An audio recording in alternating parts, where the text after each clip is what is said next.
Hello, everyone. Welcome. It is the Our Turf Football Podcast. I'm Dana. You have Sonia. We have Lisa. Lisa, I'm so proud of you right now. You weren't talking because she when held we her went head live. down.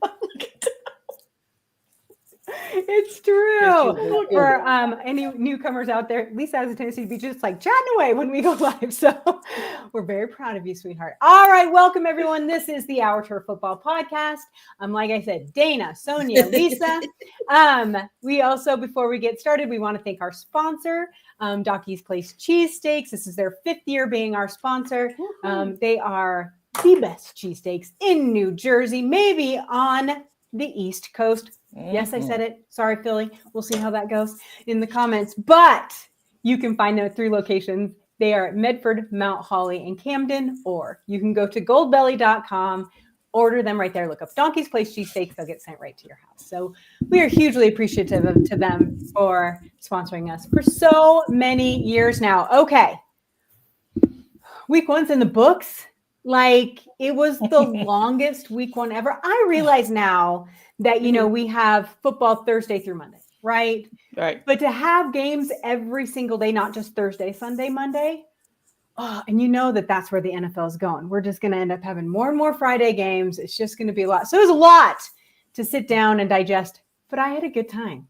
And I know people get a little fussy about preseason, but some of these games were a lot of fun to watch. I know Lisa gets real fussy about that. Lisa, why does preseason drive you crazy? Listen, you don't need to take timeouts when you're down 2 touchdowns in this preseason. It's just practice. You don't need to practice timeouts. Lisa, just end the game. You do need to practice timeout. No, not when it's 12:08 a.m. and you're ready to go to bed and you don't know a damn person out on that field and you know they're not one of those people going to be on this team and you got to take a 30-second timeout. There's 30 seconds left in the game. You take timeouts, it ends up being almost 15 minutes. Yes. I have to get it together. Yeah, I was going to say, anyone who's watched the NFL knows that sometimes time management is not a coach's best friend. Well, we know some who are real bad at it, as a matter of fact. So maybe they do need to practice it. But I get it, especially it's the last game of the night. You're burnt out. Yeah, I totally get it. It's a little interesting. I will say this about preseason, though. I feel like the different way the coaches are managing them now is really interesting. Some are like, my starters aren't starting touching the field until, September. Others, Andy Reid, no. You get your tush out there. Joe Burrow, go play because y'all aren't starting very good, right? And so he wants them to start. I like that. I think we need a couple years of it to see how much of a difference it really makes. But it has been a little interesting to see the different takes on it. I can talk about the Seahawks and Raiders game. Pete Carroll was out there. He's like, no, Gino's doing a series. We're going to keep our starters on defense out there for a while. I feel like that was because he needed to get to know that team maybe just a little bit better being a new coach. And then you had some who were like, nope, absolutely not. I'm not letting anybody get hurt. I'm not letting anybody touch the field, which we did see a couple injuries this week, which were too bad. I mean, it just sucks, especially those players who are vying for a practice squad spot get injured. But we want to start tonight by talking about some of these injuries. And it's mostly because we have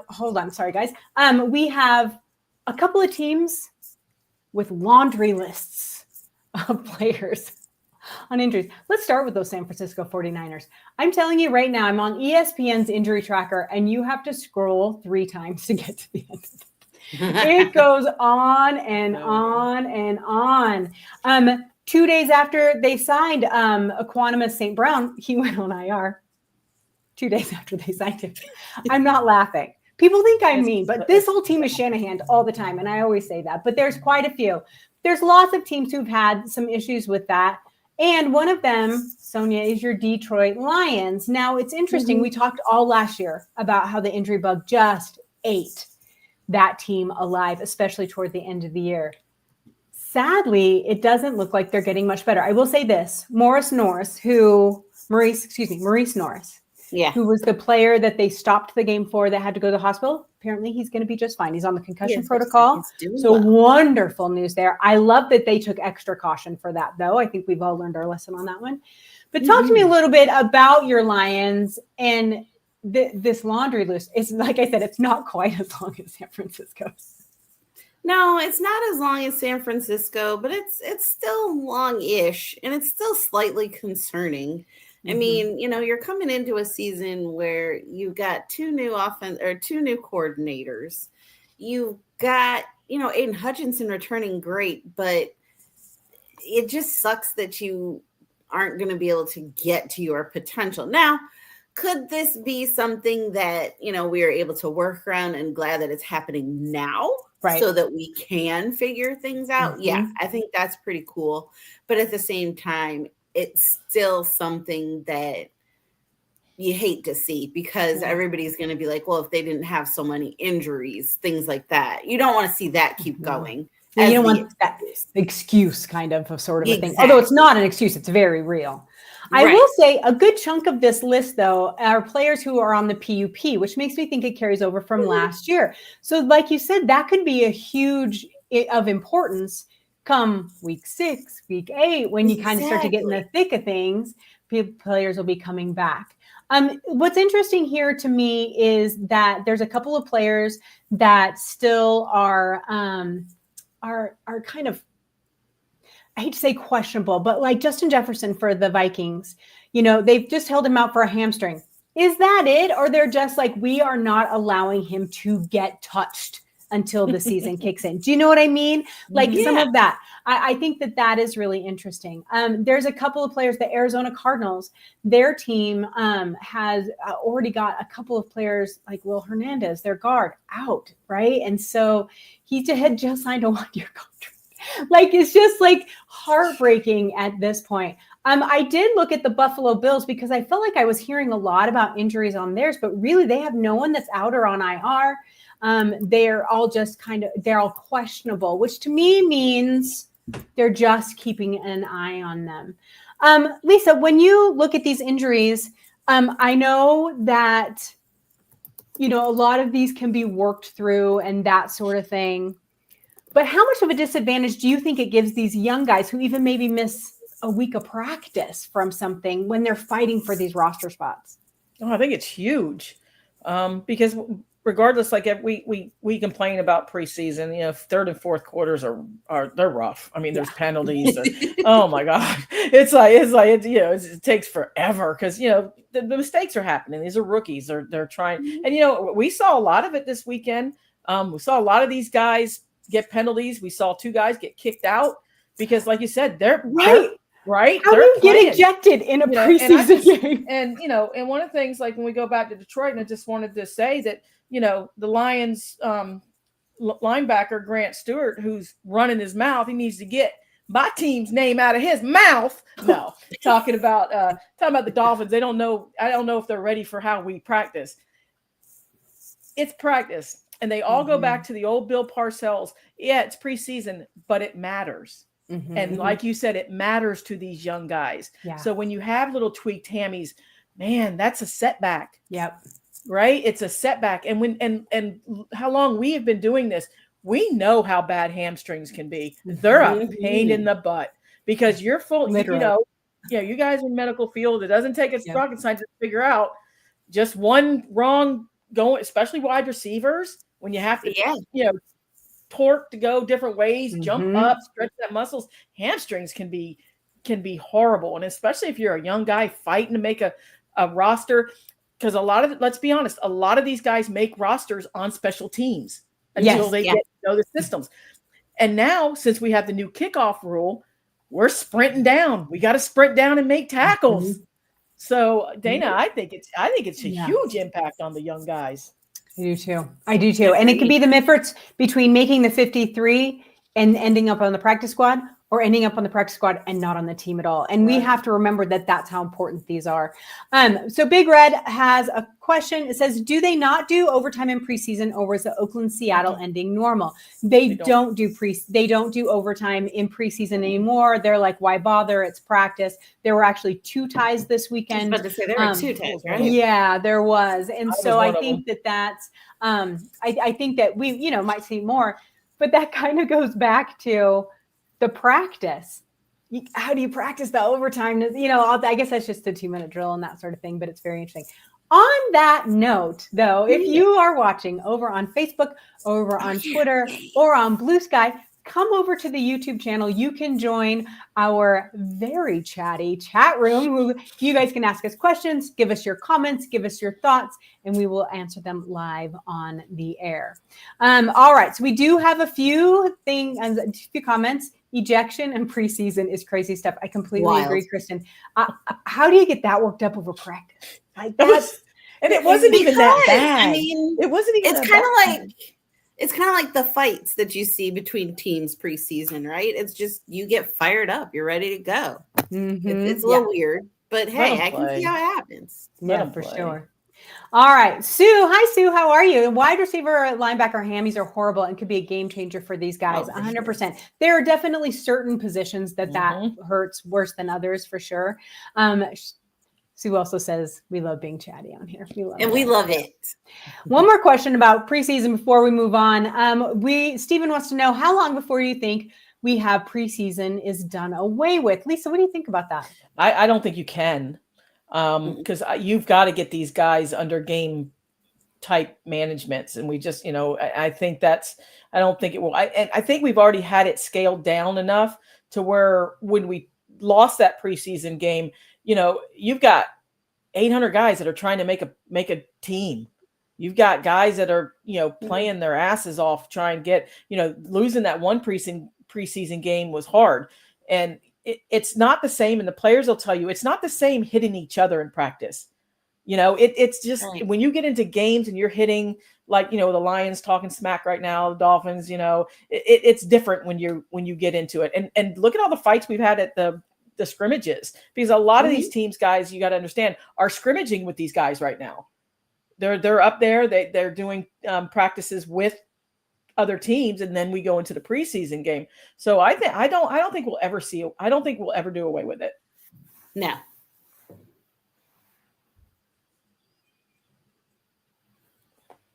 You're muted, sweetheart. She's muted, y'all.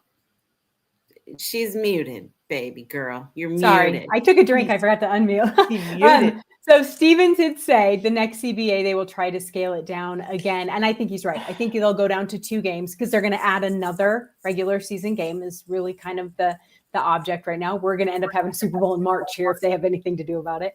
But I think that they're absolutely right. Let's see. And then Sue said, I think I kind of like it when they cut players after a preseason game or 2. Now they don't cut until it's over. What do you think? Sonia, what do you think about that? Oh, that's a really good question. I mean, I think I do like it better if they cut them, pretty much right away. As soon as they realize that they should just go ahead and cut them, because I feel like in a way that I kind of feel both ways, right? So cut them because you can cut them and you need to cut them if they're not going to do that. But leave them on if you feel as though, they could be putting out tape for another team or something like that. Mm-hmm. So I kind of see both ways. But I think in the softy side of me, just let them play. I mean, what's it going to hurt, really? Let them get another paycheck. Right. Exactly. Yeah, exactly. I kind of agree. All right. Our friend Darcy. Hey, Darcy, taking the preseason out, then everyone ends up being rusty and flat once the real season games start. See Cincinnati the last few years. Yes, I completely agree. I think that they need to keep all 4 of them. If it was me, I think that that's important because I just think that practice is really good. Change it however you want to. Make it just a half instead of a whole, whatever you want to do. But I just think that on field, Lisa, like you said, the actual hitting, I think is really important. So yeah, that's so true. And then Big Red says, if you don't look good in a preseason game, do you start looking to trade as early as preseason game 2? I think if you think you can get a trade, maybe, but I think really they just cut the lower end guys, because unless they think, and I have heard this, that they can be, coached up. If they are like, you know what, they just need a little more time with this playbook, maybe that'll do it. So interesting. This is a question from Kristen. Says, was the 35-yard kickoff the biggest rule change? It was, other than the electronic measurements that everyone's so worked up about. And I just keep saying, we've had that VAR in soccer for a minute now, people. It's been around. They have it in baseball. You're good. You'll be fine with it. But I think probably the biggest impact on players will be that one for sure. Let's see. All right. And then Steven asked about who do you think needs to have a fast start this season? Joe Burrow. Yep. And speaking of Joe Burrow, let's run and talk about a couple of these quarterbacks. Now, there's one that kind of bridges between, I know Lisa's so happy. That's okay, Lisa. We're going to talk about defenses next week. Matt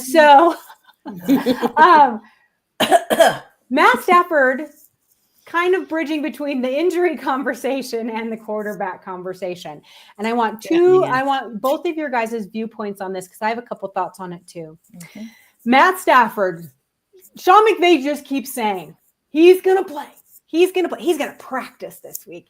You'll see him tomorrow. Oh yeah. We saw him in his giant nano bubble trailer. I don't even know what the hell that thing was, but whatever, seems to be not working. But so, he's not injured. As you guys know, Matt Stafford's 37 this year and has a disc injury in his back.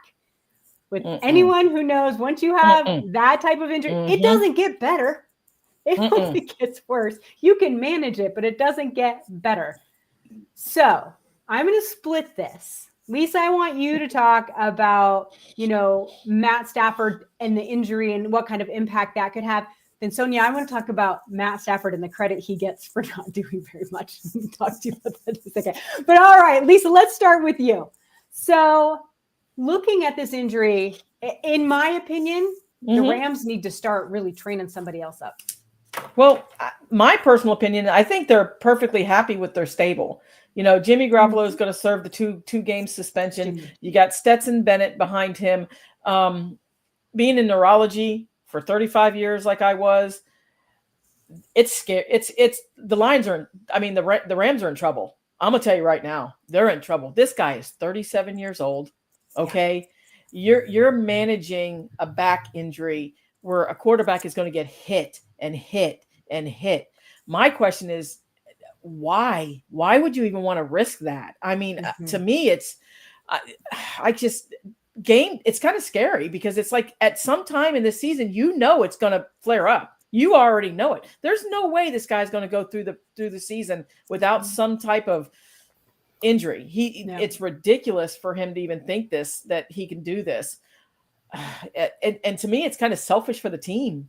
You're going to strap the team. You're 37 years old. You got to, obviously it's a bulging disc from what I've kind of been reading. It sounds like it's a bulging disc.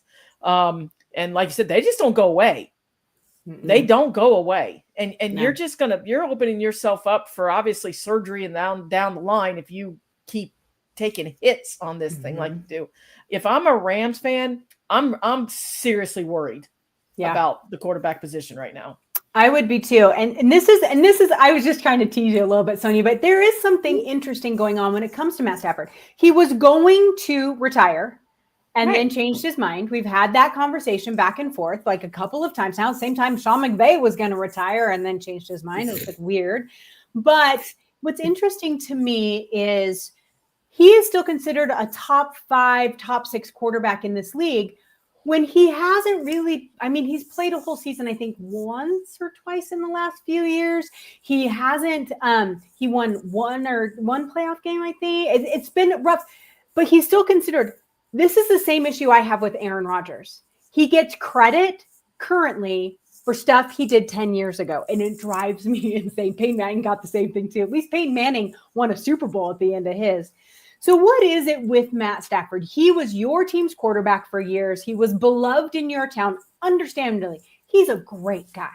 But what is it about Matt Stafford that doesn't make the team look at him and go, dude, it's time to kind of pull up shop? Pack it up and go? Yeah. He won the Rams the Super Bowl. He did. A minute ago. Yes, a minute ago, but he still did it. He went from, the Lions and just in that first year won that Super Bowl, and that just made life better. Yeah. So I think he does get a little bit of credit and kind of deserves that. Now, the game's starting to get a little old. Like, you knew that this was always going to be an issue with Matthew Stafford, even coming from Detroit. You knew. We always knew. So I think they need to start having some more conversations behind the scenes, but it's time to start thinking about what's next and how do you gently let him go. It's now. He's had some great moments. He's had some fantastic 100%. But I mean, I don't always think that you should get credit for that this season because you did it 6 seasons ago. Do you know what I mean? Like, I don't think you get a free pass. I don't think you should get a free pass. And the NFL does that for quarterbacks a lot. They do it sometimes for some linebackers too, but that's a whole different conversation. So a couple comments here. Big Red says Stafford is planning his exit, taking as much money as he can on his way out. And I say do it. You know I'm all about go get your money. Absolutely, for sure. Steven says, since he is superhuman and doesn't heal like the average person, how long does he need to rest to get back up on the field? I don't know that this back injury is something that he can do. I mean, that's just it. They're like, oh, he'll go out there with a broken arm and a concussion and still play. Yes, but should he? Is that good for your team? That's what you're going to do to your team. Should he? Then Big Red throws in there, Matt Stafford is in great shape considering Pittsburgh got a guy who's in his 40s playing today's game. 1 hit away from breaking Rodgers in half. He is real mad about his helmet today. I don't know if you guys saw that. Go look up Aaron Rodgers and his helmet. He's real worked up about his helmet. Let's see. This one is the media in Vegas still think they're going to win the NFC West with this major injury. I think that they do. And I think that that's what's interesting. I think that drives some of the media conversation is the betting and, and all of that. So for sure. And then Sue says maybe he should have retired and let the team move on. For sure. I agree with that too. All right. So Sue up here, where is that? Sue says, I'd rather talk about the rookie quarterbacks than these old dudes. Sue, so would we. So we're gonna do that right now. We're going to just mute these two, Sue. Let's mute these two and let's go. We're going to town. Let me tell you this. We're going to start with Shedeur Sanders because the hype after one game. Leave that man alone. Leave him alone. Haters. I have no problem with it. He played so much better than I thought he was going to. Like, I was impressed. What I'm not impressed with is the blow up overreaction that has happened from that game. Don't you think he brings it on himself, though? Oh, 1,000%. And I mean, showing up with that entourage. I mean, at some point, it's like it's maddening if you're an owner and a GM. And I know it's maybe fun for the young kids, but I don't understand it. Right. I mean, you're getting so much. I mean, you fell how many rounds? You almost fell out of the draft. But you're still showboating and bringing sticks or whatever that thing was in your entourage. I don't know that he knows any different, Lisa. Who's his dad? But the thing is, and how do you think his dad raised him? But the thing is his dad backed it up, right? Mm-hmm. I mean, Dion backed it up, and I think and I guess if he backs that up, which I thought he did. I love you, Michelle. I think he did. I mean, I was very impressed with the way he plays, but I was impressed the way he played in Colorado. I still would have taken the guy first or second round. And yet he had the Heisman Trophy winner there too. So it's hard to pull that team apart, right? From the coach, from the quarterback, from Travis Hunter. Let me give you a stat. 60.9%, not 69, 60.9% completion, 138 passing yards, 2 touchdowns. Granted, it's against backups, right? And so we have to keep that in mind. But there's a couple times he was out there scrambling, and I'm like, quit Russell Wilsoning, just throw the damn ball. And he did say that, to his credit, in his press conference. He's like, I need to remember when to just throw it away. And so that was really good to hear from him too. That was really good. So yeah, impressive. I hope they slow their roll a little bit. But like Lisa, you said this to me before we started the show. I hope it's okay to say this. It's Cleveland. They're dying for something. Right? They're starving, right? And actually, this is when you listen to the media and the hype around all this, they're in kind of a little conundrum. They just kind of got to figure out how they're going to start all these quarterbacks, right? I mean, everybody's just assuming, that Flacco is going to start. But I mean, let's be realistic on here. And I know we still got a lot of preseason to go. But I mean, if this kid keeps playing like this, how can you not start him? That's what I'm saying. And I think and then do what, Lisa? Then what? Then pull him after 2 games when the starters are killing him? Like, what would a career killer that be? How do you know he won't have a Jalen Daniels type of season? He might. Or a CJ Stroud I'm not type sure of that season. you can do that right away. Listen. Right now, I'm throwing a ground and penalty right now. There's this new segment called ground and penalty. I'm throwing a ground and penalty right now. When you take 2 teams, let's take the Cleveland Browns and the Chicago Bears right now, okay? I'm throwing a ground and penalty. What the hell are the Bears thinking? You have a new coach in Ben Johnson. You have Caleb Williams sitting there. Now, let's be honest. He had a horrible rookie season, right? You've got a guy that had timing issues, recognition issues, processing the game issues. And you don't start this kid in a preseason game? Yeah. But yet we have Shedeur Sanders, who almost fell out of there, which I would take on film right now. I'd take Shedeur 3 times more than I'd take Caleb Williams right now. Right now, hands down. Because something's going on in Chicago. Because how can you guys justify to me why the hell Caleb Williams wasn't playing in this game? Unless he's slightly injured and they're babysitting him. I don't know either. But, that's Ben Johnson is his own little duck, right? So we're just going to have to kind of see. Sonia, you probably know that better than the rest of us. So you're just going to have to kind of see what he gets out of that. I don't know. It's a little strange. Speaking of too many quarterbacks, should we talk about Jackson Dart for a minute? Jackson Dart's going to be a starter on day 1. And Russell Wilson's going to go to the New Orleans Saints. I'm telling you right now, because we're going to talk about New Orleans in a minute. Okay, we're going to hold that thought because I like that. All right, so Jackson Dart, 63.2% completion, 154 yards, 1 touchdown. The reviews were raving about this kid, and including from his coach. And, they have said Russell's going to be our starter from the minute, blah, blah, blah, blah, blah. I'm wondering, at least that's a really good point. Russell or Jameis. Off back. One of them's going. One of them's going to go. But yeah, that would be really interesting. So, Sonia, when you look at the Giants, they really have 3 very capable quarterbacks, right? Mm-hmm. We are assuming Jackson Dart, that will continue with him. He is their quarterback of the future, without question. Right. So what do you do with that? Put on your GM hat, put on your coaching hat, and tell me, what do you do when you have 3 completely capable starters? Okay, so I know Lisa what she would say, but Sonia's going to say something a little different. Okay. I get it though, Lisa, but no, I think in this case with this team, you need to get as many wins as you can to protect Mr. Jackson Dart and not throw him out in the middle of things.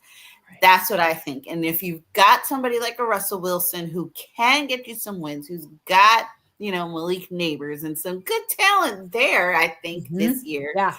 Let Russell go out there and get things started before you go to your rookie. If Russell stinks up the bed and Jameis stinks up the bed, then fine. Hit up Jackson. But I think he's in a good spot to learn and to grow. And with a team like the Giants who really have to get it right, especially if I'm Brian Daboll, I have to get this right now. I'm going with Russell Wilson. But don't you want to figure out whether you got it right? Why close the door? Put the kid out there. Let's see what you got. Okay, so this is why. Why don't look back? Put the kid in, start him. Why look back? It's the exact same reason that we were talking about Shedeur. If you put them out there to start and they absolutely drown after 3 games because they aren't to that level, they aren't used to the NFL game yet, you've basically destroyed them. You can be lucky and have Baker Mayfield, who had a resurgence in his career later. But most of the time, quarterbacks don't recover from that. So I agree with Sonia that I think it's smarter to let them sit, let them learn. And especially Jackson Dart, if you're going to learn behind someone, learn behind Russell Wilson, right? And Russell understands he is a bridge quarterback. He knows he's not there permanently. Not like Joe Flacco knows he's not going to be in Cleveland past a year. Like, they get it. So why not do what they did for Patrick Mahomes? Let him sit behind an Alex Smith for a year and learn how to manage that game. I just think that would be smarter. Is it sparkly and exciting for the fans? Not necessarily. Yeah, but if he keeps playing this lights out, Dana, look at Jalen Daniels. Look at CJ Stroud. They took off and never looked back. Yep, those teams had no other choice. Right. They didn't. They had no other choice. I see what you're saying, Lisa. I do too, Lisa. I get what you mean. I just don't want to look back. Just if you're a Giants fan, don't look back. If you think this kid is all sparkly and he's having the game, and like I said, I get what you're saying, but you got two quarterbacks there. One's going to have to give, because you're not going to keep Winston and Wilson on this roster. I agree with you. Let's get to some of the comments here. Sue says she is all in on Jackson Dart. You know what? A lot of people really are. And I think that that's cool. I love that. Then Steven says, everyone can look good in preseason. I will be in the camp of letting Shedeur sit for a while or even for the season. The consistency, I just don't know. I agree with that there. So let's see. Big Red says, don't put bad juju on Spencer Rattler. Keep Russ away. Let that guy actually lead this team. We're going to talk about both of those guys here in just a second. Yeah, they're going to have a veteran. We're going to talk about him. Darcy says, with the Giants schedule, the first 8 games, Dart will get killed early if they play him. Their schedule is murderous. That is. I was just looking at their schedule. It's pretty brutal. What is it? Let's see. So they'll start at the Commanders, at Washington, or at Dallas. Home to the Chiefs, home to the Chargers, away to the Saints, home to the Eagles. That is not bad. Away at the Giants, or away at the Broncos. No. Away at the Eagles. Lisa, have you been paying attention? Do you know that the Broncos are supposed to have the best defense in football? Right? The first 3 games are winnable. The first 3 games are winnable. And if he doesn't win them, then what? Then he's learning. He's getting it. Let's go. You want to see progression every single. I just don't want to look back. I love your optimism in that for sure. And you know what? Sue is with hold the clipboard. Let him go. Put him in there. You're gonna see it. If these quarterbacks have that it factor of being a first round draft pick, they're gonna have the it factor. CJ Stroud had it. Jalen Daniels showed flashes of it. Don't look back. Put the kid in. Let him start. I think that they were forced first-round draft picks. I don't think they were chosen first-round draft picks. But usually in the first round, they're bad. Yeah. Michelle Jinks, she says, they always rush these young quarterbacks and then they falter 2 year 2 and 3. I agree with Lisa about Russell and Jameis. I agree with that too. Darcy's like, I see 1 win in their first 8 games. Yeah. Honestly, Washington they're not going to win that game. They're not going to win the Broncos game. They might win the Saints game, which let's talk about the Saints for just a minute. Kristen's like, what about Cam Ward? Yeah. We're going to talk about Cam Ward. Okay. Don't worry.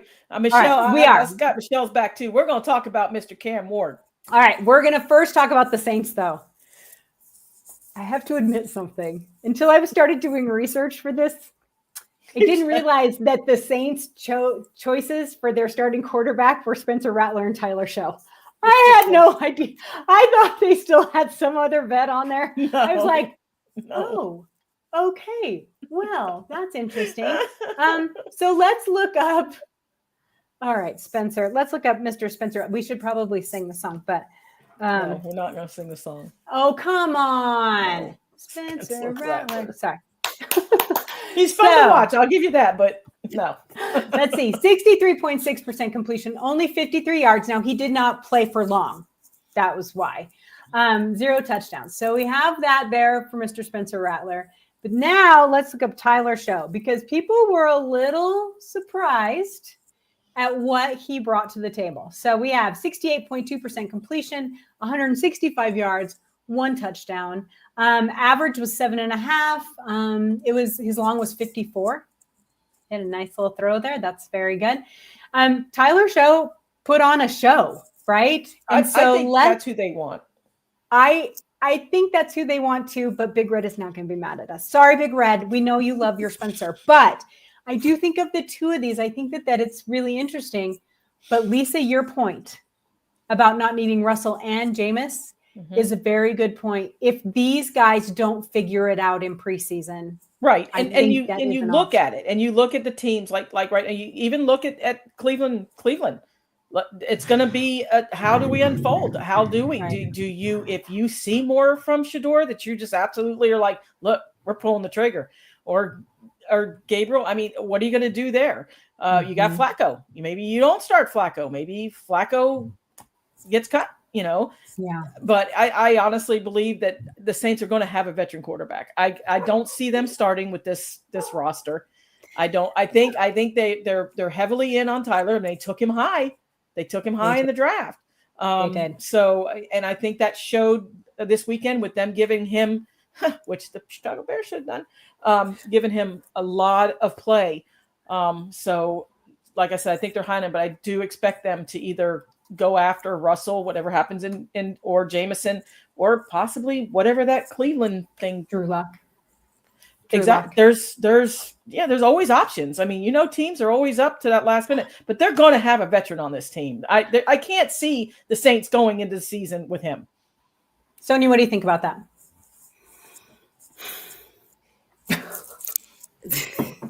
But you guys are funny because you guys won't let Jackson Dart go, but you're going to let Taylor Schroed go. No, because they have no other option. That's the whole point. Yes. They should have another option. I agree with you completely. They need to have another option on the table there for sure. And the reason why I said Drew Lock, I don't want Seahawks fans to get mad at me, but Jalen Milroe played pretty well in week 1. I need to see it 3 more times out of him before I buy it completely. But then do you really want him sitting on the practice squad first? You know what I mean? And so then there might be another vet. There are some, I think the point is, Lisa, is that you're right. The vets will be available. Yeah, they're going to get somebody. They're not going to start with this. Sonia, tell me what you think. No, I think it's Spencer. It's got to be Spencer, right? I mean, it's not Spencer. Right. He's the most game ready right now. But I do agree that until a vet gets cut, like Michelle says, it's Spencer. Yeah. It's Spencer. Yeah. He's got a little experience under his belt, and that does make a huge difference. That's for sure. All right, Lisa. Go ahead with the Cam Ward. Let's hear it. Come on. Listen, this guy was lights out. I mean, this is everything that Titans fans wanted to see. This kid is the real deal. The maturity with this kid is amazing in the pocket. When you first watched him when he came into college, and Michelle and I closely watched him because, a year before the U picked him up, it was rumored that he wanted to play down here in Miami. So I watched a lot of him. I think Michelle did too. When you see that type of maturity, that's a CJ Stroud, that's a Jalen Daniels, that's a quarterback that you are going to be very confident. That's a quarterback where I say you don't look back, you put him in. He's going to get some rookie bumps because the starters are going to, he's going to learn, but he's going to learn and every game get better. You saw it almost every snap with this kid starting to his reads, the vision downfield. It's all there for this kid. He just needs to get games under his belt. Just needs to get. And he's going to be fine. I mean, I love how many snaps. 8 attempts. They only let him play 8. Yeah, but I mean, just when you watched him, it was like, wow.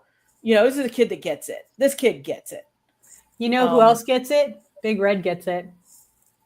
Of course he does. He's the Cam Ward love because he's from Miami. Michelle agrees. Here we go. Here we go. You can never say Lisa's not biased because she is absolutely biased. Absolutely. But doesn't mean you're wrong. Kid. You know what I mean? It doesn't mean you're wrong. It just means you paid more attention to him. Yeah, he's awesome. I mean, he's just the maturity with him and the way he just commanded himself. And I love that. I've always loved that. And I'll give Big Red kudos with Spencer Rattler. Spencer Rattler has that in him. Yeah. And I know you're going to hate this. It's almost like a Phillip Rivers thing. They're just fire when they get out there. They're fired up. Spencer Rattler gets fired up. Cam Ward gets fired up. I mean, I love that. Because to me, quarterbacks are the generals of the team. They go out there and you could command your troops today. You're going to, do that. And we've seen the quarterbacks where they're just soft and they don't make it because they're just too soft. It's true. And sometimes they, just need a minute. This Cam Ward doesn't have a choice. Dude, you're in. Go. You got nowhere else to go. It. He knows his role. He knows his role. Exactly. Especially with Will Levis being injured and out. I mean, it's you. It's you. Right. It's all you, babe. That's for sure. So interesting. All right. One more topic. I know we're a little over, but I really want to get your thoughts on this too. And there were more quarterbacks we could talk about. Justin Fields actually played pretty well in this first preseason. We'll see how that, pans out. And so over the preseason, we're going to talk about all these different quarterbacks and how they're looking for sure. But I want to talk about Travis Hunter because he's the other rookie. Everyone had their eyeballs on that game, right? I think it was Big Red said earlier, he's like, oh, I was surprised that Sunshine played. I'm not. They wanted those two on the field together for a minute. They wanted them to see how they played together.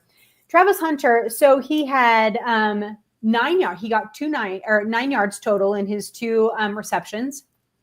He played 8 defensive snaps.